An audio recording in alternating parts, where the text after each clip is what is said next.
દંગાઈઓ ઉપર આજે ગોધરાના નાગરિકો માટે સુરક્ષિત રાખેલી જગ્યાઓ, જેમના હિતમાં ભવિષ્યમાં સામાજિક પ્રોજેક્ટો માટે હિતમાં રાખેલી હતી, એવી જગ્યાઓ ઉપર આ લોકો દ્વારા જે બાંધકામ કરવામાં આવ્યું છે, એક તરફ સરકારી જગ્યાઓમાં મકાન બનાવવા અને બીજી તરફ દંગાઓ કરવા, આ બેઉ એક સાથે નહીં ચલાવી લેવામાં આવે.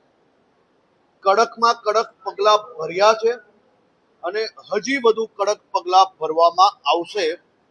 સરકારી જગ્યાઓ પર કોઈ બી પ્રકારના કબજાઓ અને સરકારી જગ્યા પર કબજા કરીને ફરી રાજ્યમાં અશાંતિ ફેલાવવી, રાજ્યના સામાન્ય નાગરિકો ઉપર કોઈ બી પ્રકારનું અડચણ ઊભું કરવું, આવા લોકોને શોધીને ગુજરાત પોલીસ કડક પગલા ભરી રહી છે.